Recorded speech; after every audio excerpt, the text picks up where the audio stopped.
Thank you for joining today. As Suman mentioned, I'm Tim Rowe. I'm the founder of Cambridge Innovation Center, which is where you are today. So thank you for being here today and for the opportunity to share a little bit about what we're doing here at Cambridge Innovation Center. Suman said some of you might have come here today thinking this is just a conference center, and it is a conference, a place where you can have meetings, but it's actually a little bit more than that. This is, we believe, the largest concentration of startups in one campus in the world. We have several buildings nearby. Together, it's about close to 700,000 square feet of space that is occupied principally by startups. There are a few venture capital funds there. There are a few larger companies that have sort of an innovation office. There are also a few accounting firms and others that serve startups. But basically, this is Startup City. We started in 1999, as mentioned.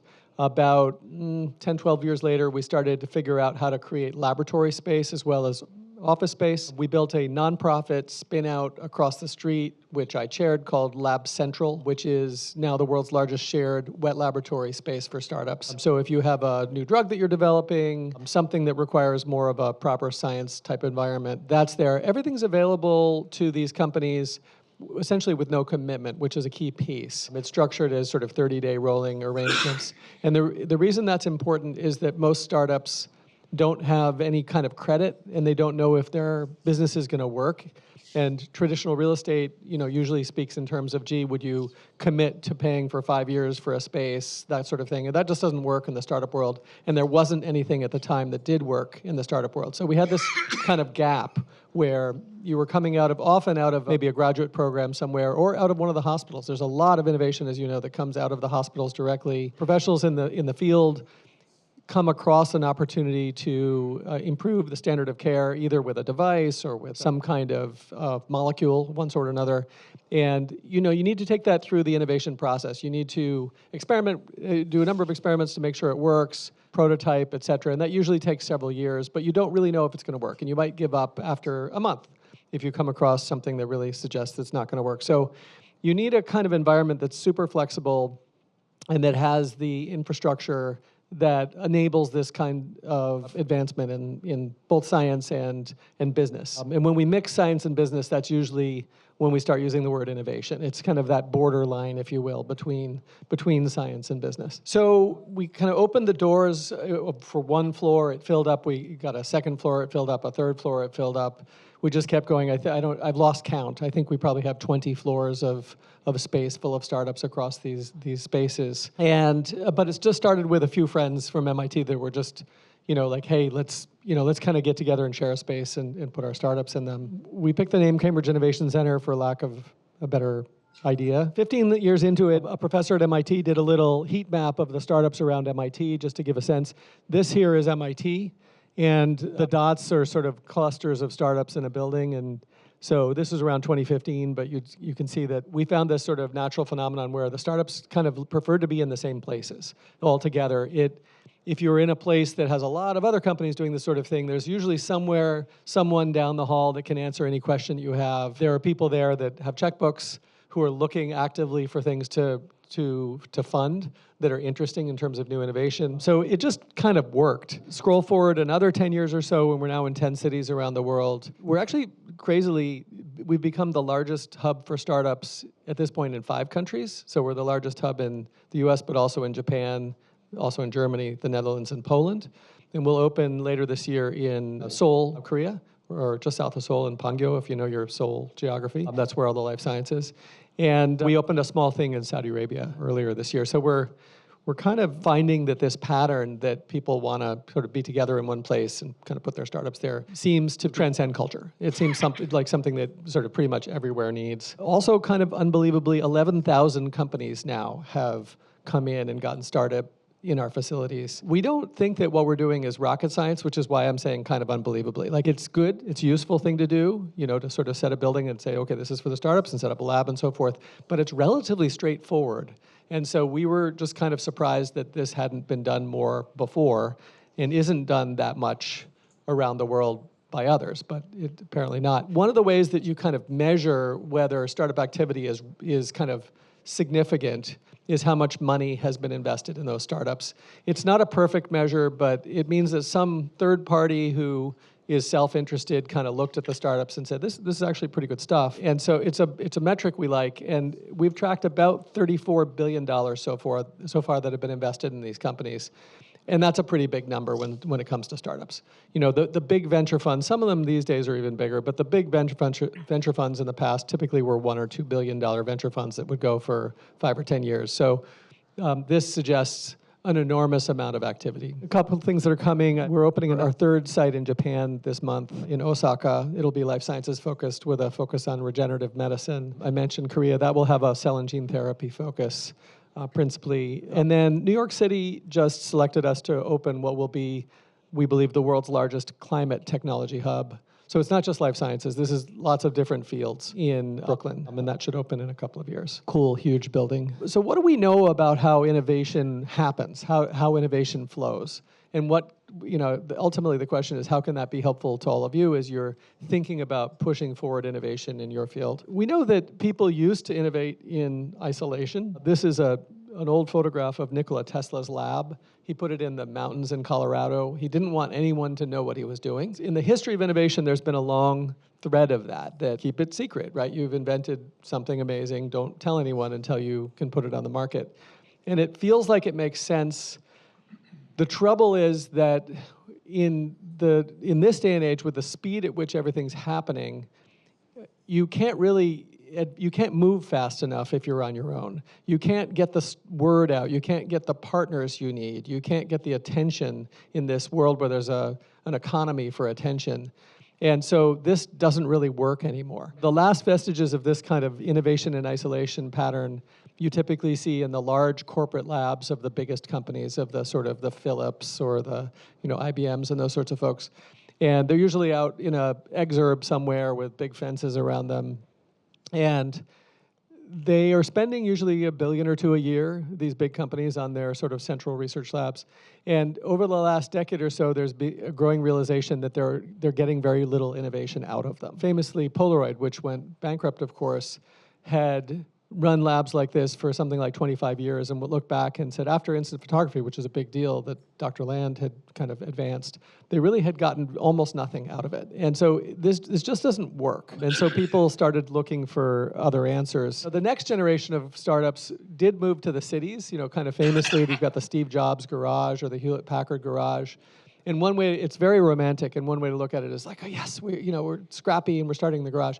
Another way to look at it is that they realized that they couldn't be in isolation anymore. If you've read the Steve Jobs biography, you know that he had his friends come over. It's a little awkward to ask your friends to come to your house to start a company, but it's a way to do it. But the real issue was that, again, there was no place in that era that was intended for startups. So there's no electronics lab that Steve Jobs could move into with his buddies with all the equipment that you would need to build the next generation of computers. Today we have what are often referred to as some version of a hotspot.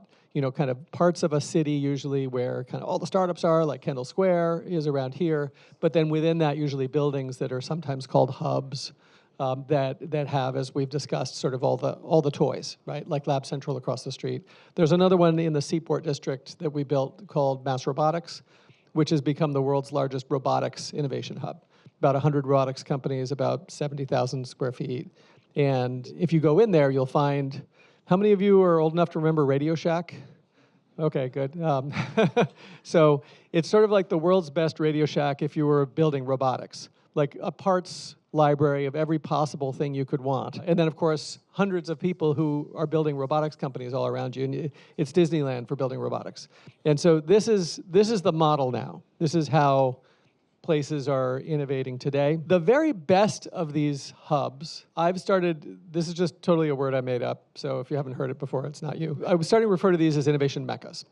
And we are doing work in Saudi Arabia, and they haven't gotten grumpy at me for using the word, so I think it's okay. And the basic idea is that if you're lucky, if you can put together an innovation hub that gets well enough known, is big enough, is central enough, is in the right places for the sort of very strongest people in the field to come together.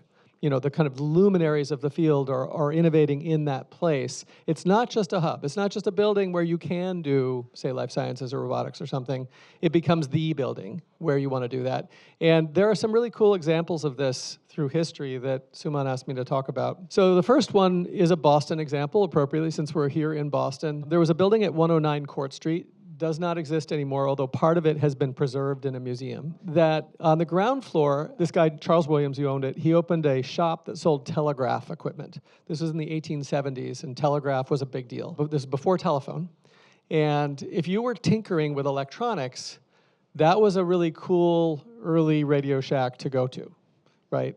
You could get wires and batteries and things like that. And so, not surprisingly, into this building, in this upper right corner, moved Alexander Graham Bell, fresh from Scotland. When he got to Boston, this seemed like the right place to put his office. A lot of people know that he was in Boston, but not a lot of people actually know the next level of the story, like where specifically he was. And he was here at 109 Court Street. And another guy that moved in at the same time, also tinkering with electronics, was Thomas Edison. And they were, if you know your history, they were rivals. They were thought not to really like each other. When Bell released the telephone, Edison thought that the microphone in it was crap and invented a better microphone, which in fact was better and became the standard that was used in telephones, around the world. But they actually worked together in a real hub context, and there are a couple of ways we know that. One, there's this guy named Lewis Latimer down here in the corner. Lewis worked in the shop on the ground floor as a shopkeeper. But he was known to be really good at drawing. And this is the part that almost nobody knows, both Alexander Graham Bell and Thomas Edison hired Lewis Latimer to do their patent drawings. So the patent drawing for the telephone and the light bulb were drawn by the same person, Lewis Latimer, who, by the way, was black, which was a really unusual thing in an advanced profession back in 1870. And that's the kind of opportunity that these hubs can create as well. They open doors for people. So there's another way we know that this hub was more than just a kind of a building, that it kind of amplified invention. The telephone obviously caught on. It ultimately adopted Edison's microphone. When it came time to start taking this invention to the rest of the world, which is something that probably all of you who have an innovative product have very high on your list, is to bring this product to markets all over the world, two guys got together and created a joint venture, Alexander Graham Bell and Thomas Edison. They called it the Oriental Telephone Company, and it is the company that brought the telephone to India, China, Japan, and a bunch of other places. So this stuff we think about today, which we think, we're so modern, they were doing this 150 years ago, too, in Boston, and it worked around the same way, and it worked. These became some of the biggest inventions, telephone, the light bulb, that the planet saw for the entire century. So that's an example of an innovation mecca, and the reason I dwell on it is that as you think about in your organizations how to move forward innovation, one of the things you want to think about is, how do I put my innovators, the people, either yourself or the people you're working with that innovate, into these rich environments where they're going to be inspired, where they have access to better information than you do about what's coming around the corner. We all know that, for instance, AI is turning the world upside down. But do you know the people that are turning it upside down? Do you know the people that actually know what an LLM does? Because I couldn't tell you exactly. I mean, I have a concept. And are they sitting within, a few feet of where your people are, so that when you're doing the next version of your thing, you have access to that kind of information? If the answers to those questions are no, then you're not in the right place, or you haven't figured out how to structure innovation in your organization properly. So this notion, by the way, innovation mecca, it didn't only occur in tech, and it didn't only occur here in the United States. This was a fun example, just to show you that it applies more broadly. There's a group called the Royal Geographical Society in London that basically was the club that all the explorers joined. And so you had people like Shackleton and Hillary. They were all members of this same club. There was one specific building in London that they would go to. There was a map room in there. And when you got back from your exploration, you'd go to the map room and you'd give a PowerPoint, not exactly, but something like that, showing what you just discovered in Africa or the Antarctica or wherever you went. And it wasn't just a place you got together. They actually had shared equipment, which we have at places like Lab Central and Mass Robotics. They had 1,200 pieces of Explorer equipment the kind of stuff you'd see in Indiana Jones, I would imagine, that you could just check out like a library. So they even had classes on how to survey and make maps and things like that. And they organized rescue missions when people went missing and didn't show up. So you can have innovation mecca. And by the way, most of the great explorers of this era, from the sort of the late 1800s to the mid 1900s, most of them in the entire world were from this crowd, right? The names that you hear about. And it's because they had an advanced knowledge of this field, if you will, of exploring. Right? Pretty cool stuff. So was this only happening in the West? Was this somehow Western science? No. You also see examples of this in Asia. This is a totally different field, but really fun. How many people have at one point in your life read manga, Japanese anime, or watched animation? Yeah, okay, so you've probably seen Spirited Away and Princess Mononoke. So the origins of this incredible skill can be found in the 1950s in Japan. This guy, Tezuka Osamu, was kind of the founding early manga great author. He was behind a character called Astro Boy. But he didn't just produce this. He moved into an apartment block and he invited all the other people sort of screwing around with manga in Japan to move in to the same building. These were artist studios, so they lived there and they worked there. And the practice was that when you were about to get your new edition out or your new book out, you got all the other manga authors to be your assistants. So everybody was everybody else's assistant. And so, for instance, Fujimoto and Abiko, who were behind Doraemon, which is one of the most famous Japanese long-running manga series, these guys were assistants to Osamu on his stuff, learning to draw in the other guy's style, right? So you can imagine the learning that was taking place in this environment. And then it's no surprise that animation and manga is universally understood to be Japan's province. Japan is the leader of this. But why, right? Everybody can draw around the world. They actually got their stuff together. They created the concentration of expertise that pushed the field forward and put them in the front of the field. And that can apply to any kind of field, whether it's exploring Antarctica or drawing or building things like telephones and light bulbs. So this is a universal concept that you can apply in your work to try to figure out how to get the right people together. There's some science somewhere in here about why this works or what's happening. This is there are probably a dozen studies that look at some version of this, but this is particularly clear and easy to understand. Somebody at MIT looked at the likelihood that two professors at MIT would publish a patent with both of their names on the patent and the number of feet between their desks. Right? Just a really straightforward, right? And anyone here who's got a little bit of science background will understand that this is a pretty good correlation, right? It could, is it causal? Is it correlative? You can't be entirely sure. And there actually is a theory why this might be happenstance. Somebody said, well, okay, clearly there's more where you're closer, but maybe they were just in the same department. The same department is closer, so that's why this is happening. I see some heads nodding. Yeah, and you thought that would probably be the case, but no, you're wrong. So what they did to get at that was they said, okay, let's look at examples where MIT professors, pairs of MIT professors were previously in different buildings, and then because they moved the offices around for random reasons, ended up in the same building. And how much collaboration did they have when they were in different buildings versus when they were in the same building? So this eliminated that whole question of was it because they were in the same department or something like that. And time zero is the full year that they were first in the same building. So what you see is there's sort of modest, a little bit of collaboration that happens just because they have shared interests or something. There were about 1,000 pairs of professors where they found this previously separated, later together pattern where they could look at this. So it was a really pretty significant data. So in the first year, what you see is that there's a little bit more collaboration, not a lot. The second year, there's a lot more. The third and fourth year, there's a ton of collaboration. But between these professors who've now are in the same building. So this tells us two things. First of all, it tells us that, distance does matter a lot. But it tells us another thing which is really cool, which I don't even know if they realized this when they did the study. And I've since talked to the guys. They're cool guys that did the study. It takes 3 to 4 years being in the same place to build the relationships that result in dramatic output. This one was scientific papers published in this particular chart, but they actually looked at it with patents and it was the exact same pattern. So you could have done either one. So what this says is, it's not good enough to go to a conference like the one today. Sorry, organizers. Coming to a conference like this, that's like a day together. Doesn't count, right? For this effect to really work, it's a good starting point, though.